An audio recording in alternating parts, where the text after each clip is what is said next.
नमस्कार, मैं Rajesh Thakral math master सरकारी सीनियर सैकेंडरी स्कूल करनी खेड़ा फाजिलका तो असी पिछले कई दिनों तो दो चल वाले रेखी समीकरण जो कि साडा अध्याय 4 है चैप्टर 4 है 9th क्लास के मैथ का तो उस टॉपिक में असी पिछले कुछ दिनों तो पढ़ रहे हैं। तो अज इस टॉपिक का एंड होने जा रहा है। असी ऐसे ही टॉपिक की जी लास्ट एक्सरसाइज है एक्सरसाइज 4.4 अभ्यास 4.4 असी करन जा रहे हैं। तो इस चैप्टर के अंदर साडे कोल दो चीज़ां यूज होणगियां, एक चल वाले समीकरण ते दो चल वाले समीकरण। असी दो चल वाले समीकरण का ग्राफ बनाना सीख चुके हैं। वो 4.3 दे विच असी काफ़ी सारे क्वेश्चन भी किए ने, स्टेटमेंट वाले भी किए ने, बिना स्टेटमेंट वाले भी किए ने। तो 4.4 दे विच एक नवा कंसैप्ट यूज होना है, एक चल वाले ते दो चल वाले समीकरण। तो सब तो पहले मैं थोड़ा जिहा एक कंसैप्ट तुहानूं क्लीयर करन जा रहा। तो उस तो बाद जो एक्सरसाइज मैं शुरू करांगा तो तुहानूं सारे ही क्वेश्चन, दो ही क्वेश्चन ने टोटल, दोनों ही बड़े ईजी लगणगे। तो कंसैप्ट के अकॉर्डिंग असी छोटी क्लास के अंदर ये पढ़िया एक चल वाले रेखी समीकरण, रेखी समीकरण ते जिहड़ा साडा एट प्रेजेंट टॉपिक है दो चल वाले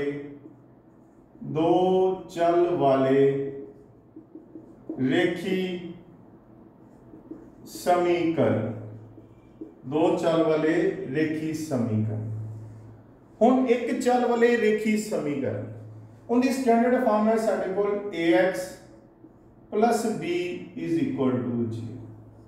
दो चल वाले रेखी समीकरण की स्टैंडर्ड फॉर्म है ax plus by plus c equal to 0। जरूरी नहीं हमेशा स्टैंडर्ड फॉर्म ही लैनी है, तुसी कोई दूसरी फॉर्म भी लै सकते हो।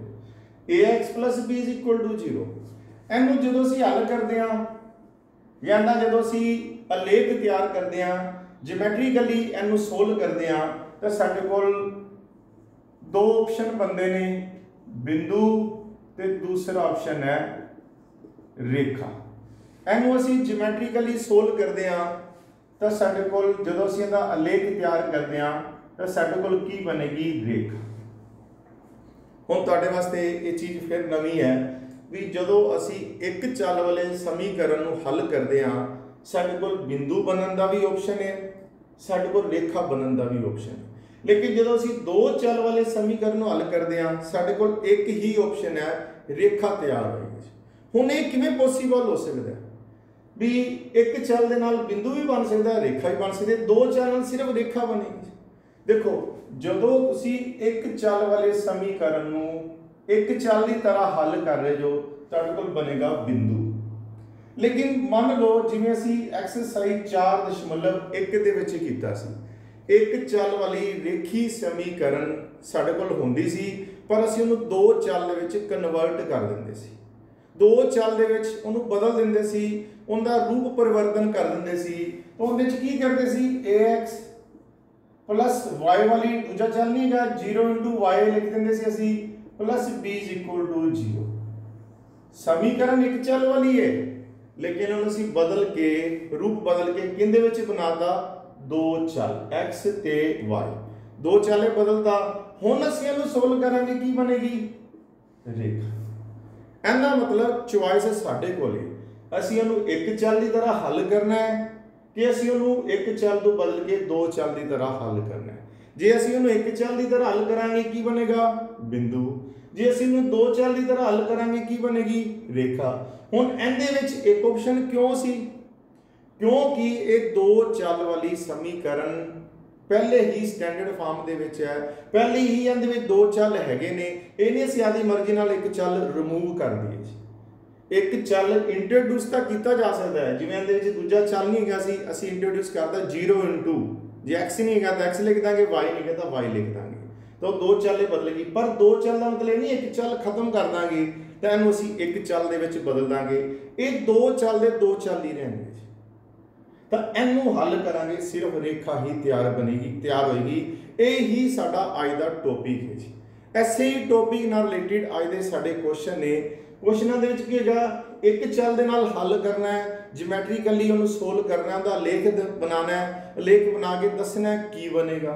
दो चल के अकॉर्डिंग उन्होंने हल करना समीकरण को, फिर उनका लेख बनाना है, फिर दसना साडे कोल की बनेगी। वो पता है साडे कोल रेखा ही बनेगी जी। एक चल हल करांगे बिंदु बनेगा, दो चल हल करांगे रेखा बनेगी जी। तो एग्जांपल के तौर पे मैं एक बार फिर थोड़ा जहा रिपीट करन लग गया, इस तो बाद मैं एक्सरसाइज शुरू करांगा। मान लो तुहाडे कोल एक चल वाली जरूरी नहीं स्टैंडर्ड फॉर्म है 2x + 3 = 0, इस तरह की समीकरण है जी। जिदा तुसीं इहनूं एक चल की तरह हल करोगे 2x = -3, x = -3/2, एवें हल करोगे बिंदु बनेगा। वो किवें बनेगा तुहानूं हुणे ही क्वेश्चन करावांगा, उहदे च क्लीयर हो जाएगा। लेकिन जे तुसीं इहनूं कन्वर्ट कर दिंदे दो चल की तरह 0 × y + 3 = 0, फिर साडे कोल की बनेगी रेखा बनेगी। कहने का मतलब एक चीज क्लीयर होगी, असी एक चल तरह उन्होंने हल करना है तो उनकी जियोमेट्रिकली रिप्रजेंटेशन टू साडे कोल की तैयार होएगा बिंदु। जे असीं उन्होंने दो चल की तरह हल करना है फिर उनकी जियोमेट्रिकली रिप्रजेंटेशन बनानी है तो साडे कोल की बनेगी रेखा बनेगी जी। तो हुण आ जाओ ऐसे ही 4.4 एक्सरसाइज दे टोटल दो ही क्वेश्चन ने। तो पहला क्वेश्चन एक्सरसाइज मैं फिर रिपीट कर रहा 4.4 असीं पढ़ रहे हैं। तो पहला क्वेश्चन, फर्स्ट क्वेश्चन, एक चल वाले पहले नंबर से पहला ही पार्ट पाया, एक चल वाले, एक चल वाले, फिर इहदे नाल ही हो गया सेकंड, एक चल वाले, दो चल वाले, दो चल वाले। उन्हें मैं स्टेटमेंट भी क्लियर करांगा। समीकरण दे रूप विच, समीकरण दे रूप विच, समीकरण दे रूप विच y = 3 दा, y = 3 दा जमायती निरूपण करो, निरूपण करो, निरूपण करो। मैं फिर क्लियर करने लग गया, एक चल वाले ते दो चल वाले समीकरण दे रूप विच, आ समीकरण ऐसे समीकरण एक चल की तरह ते ऐसे ही समीकरण दो चल की तरह, दो चल के रूप विच बना के जमायती निरूपण करो, मतलब इहदी जियोमेट्रिकली रिप्रजेंटेशन करनी है, आलेख तैयार करना है, जियोमेट्रिकली दिखाना है ए y = 3 की बनता है। जे तो असीं इहनूं एक चल की तरह हल करांगे, हुणे ही मैं दस्सिया जियोमेट्रिकली सोल्व करांगे, साडे कोल की बनेगा बिंदु बनेगा। लेकिन जे असीं इहनूं दो चल की तरह हल करांगे साडे कोल की बनेगी रेखा बनेगी। तो सब तो पहले आ जाओ y = 3, पहला part y = 3, y = 3 already sold form है जी। जिवें मैं तुहानूं उदाहरण के तौर पर दस्सिया सी 2x + 3 = 0, तो इहदे विच असीं सोल्व करके 2x = -3 x = -3/2 करना सी, पर इहदे विच ऑलरेडी सोल्ड है। तुसीं चल की कीमत निकालनी है, इधर चल का कोफिशिएंट 1 रहना चाहिए, बाकी सारा कुछ ट्रांसपोज करना उधर। जिवें इधर 2x ना कोफिशिएंट, तो असीं इहनूं सोल्व करके कला x बनाता, बाकी सारा कुछ उधर ट्रांसपोज करता, उधर शिफ्ट करता, -3/2 आ गया। इहदे च ऑलरेडी सोल्ड है, होर सोल्व नहीं करना चाहिए, बस सीधा ही इहदी रिप्रजेंटेशन इहदी जियोमेट्रिकली फॉर्म बनानी है जी। हुण इहदी जियोमेट्रिकली फॉर्म किवें बनावांगे?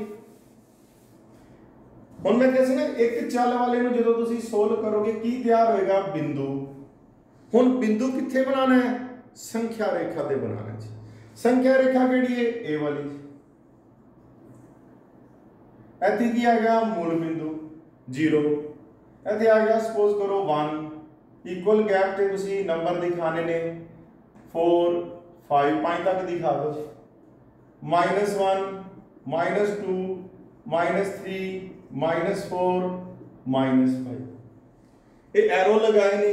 ਇਹਦਾ मतलब ਇਹ ਲਾਈਨ ਜਿਹੜੀ ਹੈ ਐਂਡ ਤੁਸੀਂ ਲੈਫਟ ਤੇ ਰਾਈਟ ਵਿੱਚ ਜਿੰਨਾ ਮਰਜ਼ੀ ਐਕਸਪੈਂਡ ਕਰ ਸਕਦੇ ਹੋ।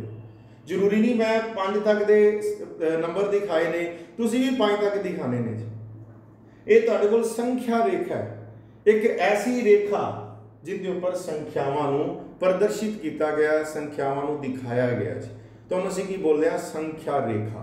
हुण सब तो पहले क्वेश्चन अराइज हो रहा है भी साडे कोल कीमत हैगी है वाई दी, तो असीं जदों ग्राफ बना चुके हैं, असीं ग्राफ दे विच जिहड़ी खड़ी लाइन सी वर्टिकल लाइन, एक होंदी होरीजेंटल लेटिव लाइन, एक होंदी खड़ी लाइन, असीं तां खड़ी लाइन नूं वाई दे नाल दिखाते हैं, लेकिन ये तो गड़बड़ हो गई, ये तो y = 3 है, इहदे ते असीं x दिखाते हैं, फिर हुण असीं इहदे ते y किवें दिखावांगे। जदों मैं गल कीती संख्या रेखा दी, चाहे y होए, चाहे x होए, चाहे z होए, जो मर्जी वेरीएबल होए, दिखाना तुसीं इस तरह की संख्या रेखा दे, उहदे च x y z का कोई रोल नहीं, तुहाडे कोल सारे नंबर ने, इन्हां नूं चाहे तुसीं x दे मान लो, इन्हां नूं चाहे तुसीं y दे मान लो, इन्हां नूं चाहे तुसीं z दे मान लो। जदों साडे कोल दो वेरीएबल आउणगे, फिर असीं डिफरेंशिएट करांगे भी उन्हां च किहड़ा x है ते किहड़ा y है। वो असीं कार्टेशियन प्रणाली चैप्टर 3 के अंदर असीं पढ़िया है, उहदे तो इलावा असीं 4.3 के अंदर आलेख नाल संबंधित क्वेश्चन भी कर चुके हैं, कार्टेशियन प्रणाली के उपर असीं रेखा बनानी भी सीख चुके हैं। तो ये साडे कोल संख्या रेखा उदों बनानी है जदों एक चल दे विच समीकरण नूं रिप्रजेंट करना है। तो इत्थे की है जी y = 3, 1 2 3, क्योंकि पॉजिटिव है, माइनस होंदा तां इधर आना सी, आ 3 नूं थोड़ा डार्क कर दो, इहदे उत्ते लिख दो y = 3। इहदा मतलब की बनेगा, ये बिंदु मैं की कहा सी, जदों असीं एक चल दे अकॉर्डिंग हल करांगे की बनेगा बिंदु, तो आ भी की बनिया बिंदु, बिंदु बने ना जी, किहड़ा बिंदु है y = 3 वाला जी, पॉजिटिव डायरेक्शन है जी, इधर पॉजिटिव होगी, इधर नेगेटिव होगी जी, ये असीं संख्या रेखा दे विच कीता है जी। लेकिन हुण तुसीं इहनूं ही y = 3 नूं दो चल वाले समीकरण के रूप में दर्शाना है जी, तो वो किवें दर्शावांगे, ये भी असीं टॉपिक कीता है, पुराना ही टॉपिक रिपीट होएगा। असीं समझ लो 4.4 एक्सरसाइज नवा कुछ भी नहीं, जो असीं पढ़िया उनकी ही रैपीटेशन है जी, सिर्फ तुहाडे माइंड दे विच लैके आ रहे हैं कि ये चीज़ां किवें करनियां ने। हुण इहदा सैकेंड पार्ट समीकरण वही है, लो जी समीकरण वही है, y = 3 नूं तुसीं दो चल वाले समीकरण के रूप विच जमायती निरूपण करना है, ज्योमैट्रिकली रिप्रजेंटेशन करनी है जी। तो y = 3, हुण x साडे कोल नहीं हैगा जी, x + 0 × x, sorry 0 × x + y = 3, एवें दिखाओ तुसीं। तो हुण असीं करना की है, उवें जिवें असीं करदे सी, एक बारी असीं ले लांगे जी x 0 लैन दे, x = 0 लैन ते, मैं फिर रिपीट करन लग्या, असीं की करदे हुंदे सी, घट्टो घट दो हल तैयार करदे सी, दो हल तो फिर की करदे सी, असीं दो ऑर्डर पेयर बनाते सी, दो बिंदु बनाते सी, फिर उन्हां दो बिंदुआं नूं ज्योमैट्रिकली कार्टेशियन प्रणाली के उपर रिप्रजेंट करते सी, उन्हां दोनों नूं मिला के एक रेखा बनाते सी।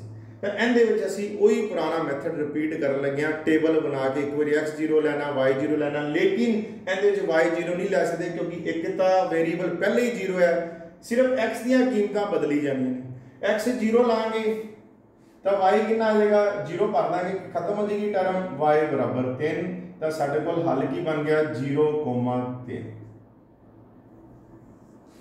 दूसरी बारी x = 1 लैन थे, लो x 1 लांगे, 0 × 1 plus y = 3, y = 3, order pair बन गया 1,3।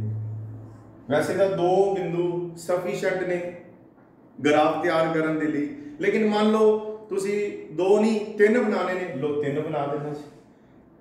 x की कीमत बदलनी है, मैं फिर रिपीट कर रहा क्योंकि y दिता है, तुसी y की कीमत भर दोगे तो फिर दूसरा वेरीएबल तो दूसरी चल की कीमत तो निकल ही नहीं सकती, क्योंकि होंदा कि जो तुसी x लैने y निकल जाता है, y लैने x निकल जाता है, पर इहदे चल ही एक है, ऐस करके इहदे फिक्स है, तुसी x दी कीमतां बदल सकते जो, x 1 लो, x 2 लो, x 3 लो, x 4 लो।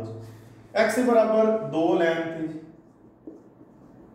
लो जी x 2 लांगे, 0 × 2 प्लस y = 3, 0 × 2 0 रह जाएगा, y = 3, ऑर्डर पेयर बन जाएगा 2,3। 3 तो हम साढ़े को 3 पॉइंट आ गए 0 3 दूसरा आ गया जी 1 3 तीसरा आ गया 2 3 ਅਸੀਂ ਕੀ ਕਰ ਦਿੰਦੇ ਸੀ ਇਹਨਾਂ ਪੁਆਇੰਟਸ ਨੂੰ ਹੀ ਇੱਕ ਟੇਬਲ ਦੇ ਵਿੱਚ ਵੀ ਲਿਖਾ ਦਿੰਦੇ ਸੀ ਲੋ ਜੀ ਟੇਬਲ ਬਣਾਉਂਦੇ ਸੀ ਨਾ ज्योमेट्रिकली रिप्रेजेंटेशन बना रहा मैं लो जी x 0 3 एक दूजी कीमत y दी 3 पहली x दी दूसरी y दी 3 ਤਾਂ ਸਾਡੇ ਕੋਲ ਉਵੇਂ ਹੀ ਅਸੀਂ ज्योमेट्रिकली रिप्रेजेंटेशन दिखावांगे कार्टीजन प्रणाली ਦੇ ਵਿੱਚ ਇਹਨੂੰ ਦਿਖਾਣਾ ਹੈ ਵੱਡੀ ਤੋਂ ਵੱਡੀ ਕੀਮਤ x ਦੀ 2 ਹੈ y ਦੀ ਕਿੰਨੀ ਹੈ 3 ਹੈ तो 3 बिंदु तुसी 3 तक लै जाओ इत्थे आ गया 0 1 इत्थे x डैश मतलब नेगेटिव y डैश y दियां नेगेटिव वैल्यूज नीचे मैं रिपीट नहीं करांगा तुसी कीता है 1 2 3 उसी तरह ऊपर लै जाओ 1 2 3 फिर नेगेटिव साइड पहले x की नेगेटिव साइड -1 -2 -3 y ਦੀ ਨੈਗੇਟਿਵ ਸਾਈਡ -1 -2 -3 ਹੁਣ ਸਾਡੇ ਕੋਲ ਤਿੰਨ ਬਿੰਦੂ ਹੈਗੇ ਨੇ ਜੀ ਪਹਿਲਾ 0 3 0 ਇੱਥੇ ਹੀ ਰੁਕਣਾ ਪਹਿਲੀ ਵੈਲਿਊ ਯੂਜ਼ ਹੋ ਗਈ ਫਿਰ ਆ ਗਿਆ 3 3 ਦਾ ਮਤਲਬ y ਦੀ ਪੋਜ਼ਿਟਿਵ ਸਾਈਡ ਤੇ ਜਾਣਾ 1 2 3 ਲੋ ਜੀ ਇੱਥੇ ਬਿੰਦੂ ਲਗਾ ਦਿਓ ਇੱਥੇ ਲਿਖਣਾ ਤਾਂ ਲਿਖ ਵੀ ਸਕਦੇ ਹੋ 0 3 ਇਸ ਤੋਂ ਬਾਅਦ 1 3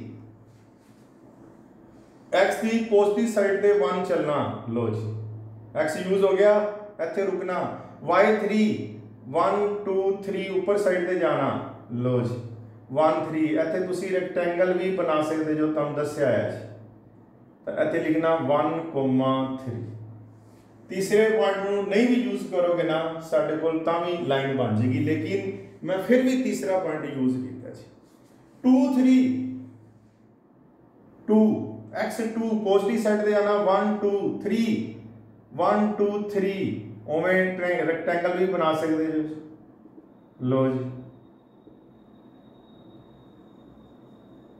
एस वर्टेक्स के रेक्टेंगल पे ये आ जाएगा 2,3 ये वाला तीसरा पॉइंट है तीनों को मिला दो क्योंकि बन्नी रेखा है मैं क्या रेखा बनी है रेखा में खब्बे सज्जे जिन्ना मर्जी भी दा दो लो जी ये रेखा कितनी बन गई y is equal to 3 y is equal to 3 ऐना मतलब ਜਦੋਂ ਉਸੇ ਚੀਜ਼ ਨੂੰ ਅਸੀਂ ਇੱਕ ਚਲ ਦੀ ਤਰ੍ਹਾਂ ਹੱਲ ਕੀਤਾ ਬਿੰਦੂ ਬਣਿਆ ਉਸੇ ਹੀ ਸਮੀਕਰਨ ਨੂੰ ਦੋ ਚਲ ਦੀ ਤਰ੍ਹਾਂ ਹੱਲ ਕੀਤਾ ਸਾਡੇ ਕੋਲ ਕੀ ਬਣੀ ਰੇਖਾ ਤਾਂ ਇਹ ਸਾਡੇ ਤੇ ਡਿਪੈਂਡ ਕਰਦਾ ਹੈ ਅਸੀਂ ਉਹਨੂੰ ਸੋਲਵ ਕਿਵੇਂ ਕਰਨਾ ਹੈ ਉਸ ਸਮੀਕਰਨ ਦੀ ਜਿਓਮੈਟ੍ਰਿਕਲੀ ਰਿਪਰੈਜ਼ੈਂਟੇਸ਼ਨ ਅਸੀਂ ਕਿਵੇਂ ਬਣਾਣੀ ਹੈ ਜੀ ਸੇਮ ਐਸੇ ਤਰ੍ਹਾਂ ਦਾ क्वेश्चन नंबर सेकंड देखो जी एक्सरसाइज 4.4 ਦਾ क्वेश्चन नंबर 2 टोटल 2 ही क्वेश्चन ने सब तो छोटी एक्सरसाइज है इस तो बाद इस चैप्टर का एंड है चैप्टर खत्म हो जाएगा जी लास्ट एक्सरसाइज है जी एक चल वाले उवें है जी शुरुआत बिल्कुल उवें की है जी पहला पार्ट एक चल वाले फिर लेगा सेकंड पार्ट शुरू ਦੇ ਵਿੱਚ ਐਂ ਲੱਗਦਾ ਪਤਾ ਨਹੀਂ ਕਿਹੜੀ ਸਟੇਟਮੈਂਟ ਬਣ ਰਹੀ ਹੈ ਜੀ दो चल वाले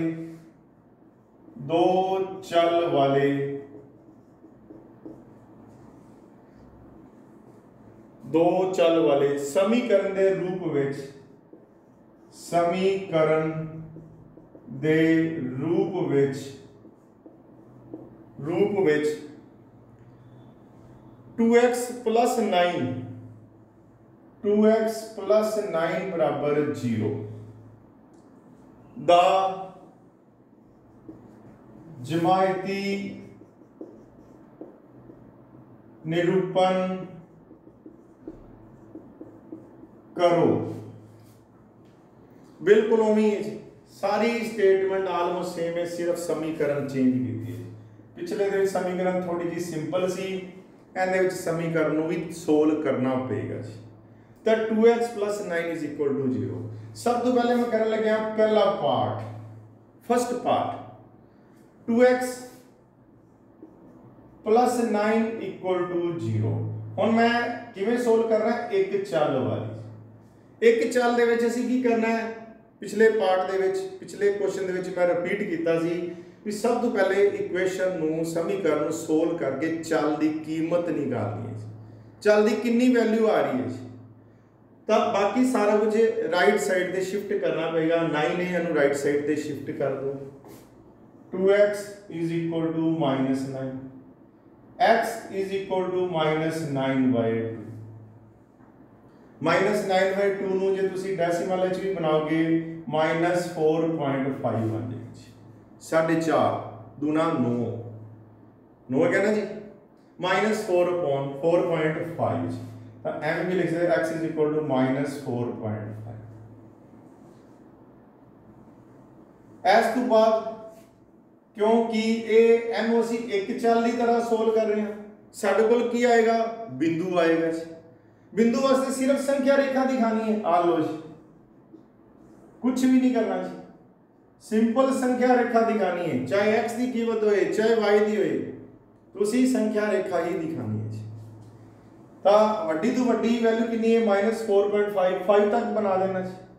1 2 3 4 5। जे तुसीं डेसिमल नहीं बनाओगे फिर तुसीं एक 9 तक बनाओगे जी। 9 इधर ताकि तुहानूं पता चलेगा 9 का अध करना जी।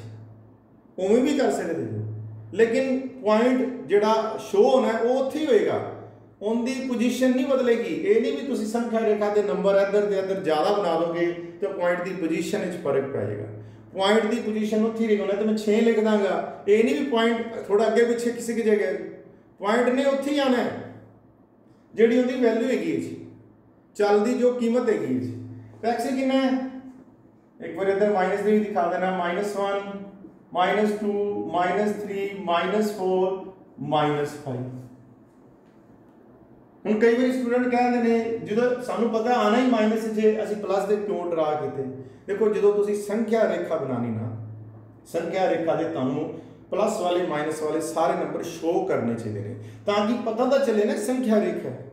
तुसीं इन्ने को दिखा दो उधर 250 को सानू लोड़ ही नहीं दिखाने की जरूरत ही नहीं जी, ये भी तुहानू दिखाना पेगा जी।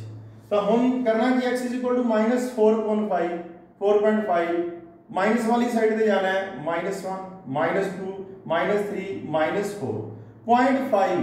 जो तुसीं ग्राफ पेपर से बनाओगे ना ये संख्या रेखा इहदे छोटे छोटे बिंदु बने होंगे तो 5वें नंबर वाला जो बिंदु है 1 2 3 4 5 उस तरह इत्थे जो बिल्कुल 4 ते 5 का हाफ है तो इत्थे बिंदु तुसीं लगा देना है। तो उहदे उत्ते लिख देना x इज इक्वल टू -4.5। ये आ गई जी इहदी ज्योमैट्रिकली रिप्रेजेंटेशन एक चल के अकॉर्डिंग इस समीकरण की। हुण इस समीकरण को मान लो मैं दो चल की तरह हल करना जी। लो जी सेकंड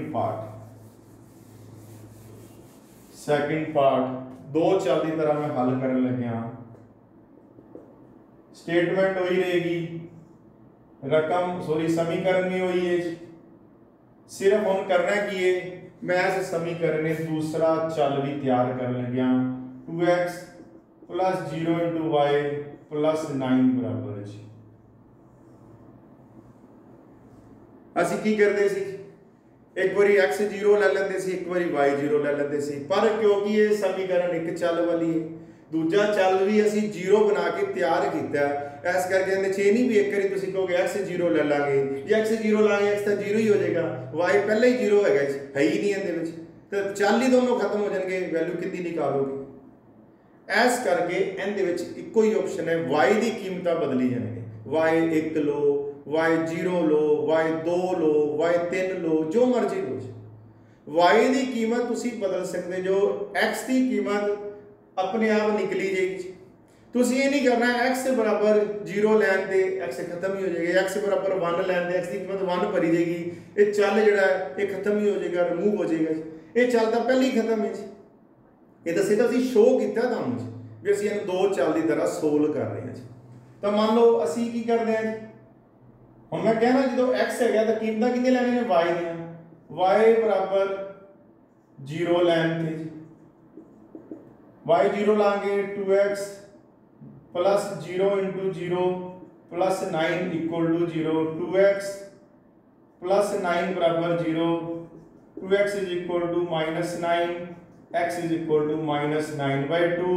तो ऑर्डर पेयर बनावांगे x की कीमत कोमा y की कीमत, जरूरी नहीं -9/2 लिखना है, तुसी -4.5, 0 भी लिख सकते। ऐसे तरह y बराबर 1 लैन थे जी, हुण तुहाडे कोल ऑप्शन ही है जी, तुसी y की कीमत बदलनी है, y 1 लैन थे जी, भर दो जी, जरूरी नहीं इत्थे भरना, इत्थे भी भर सकते हो। तो 2x प्लस 0 गुना 1 प्लस 9 बराबर 0 इहदे विच भरिया मैं, 2x ये टर्म खत्म हो जाएगी, प्लस 9 बराबर 0, 2x is equal to -9, x is equal to -9/2। तो साडे कोल बन गया, इहनूं तुसीं -4.5 भी लिख सकते हो, x की कीमत कोमा y की कीमत। y की कीमत कितनी है, 1 लिया सॉरी, लो जी ये दूसरा ऑर्डर पेयर आ गया, पहला आ गया।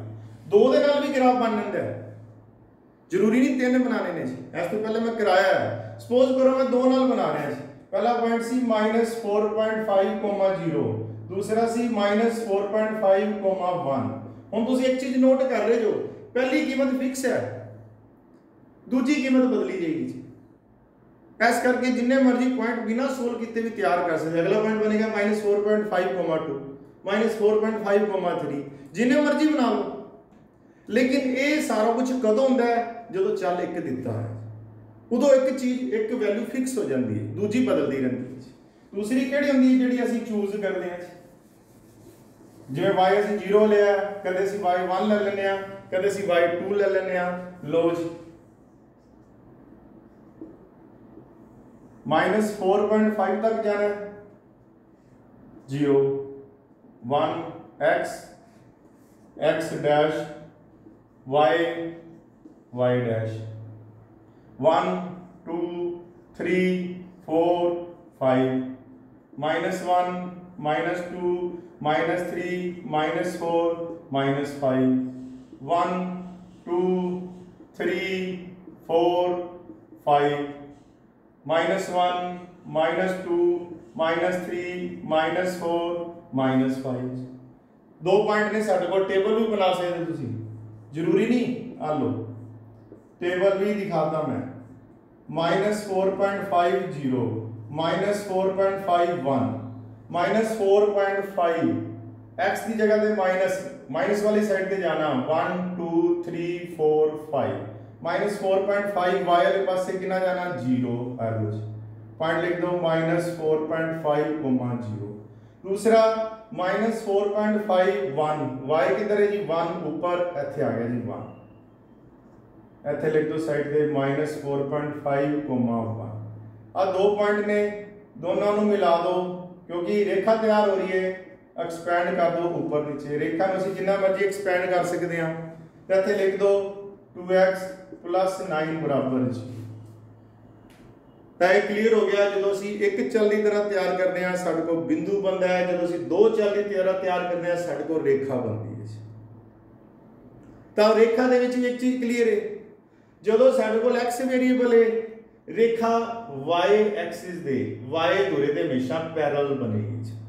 जो साडे कोल y वेरीएबल दिता होगा, रेखा x धुरे दे पैरेलल बनेगी, वो ऊपर पैरेलल हो सकती है, नीचे भी हो सकती है, उवें इधर भी हो सकती है, इधर भी हो सकती है। क्लीयर हो गया जी।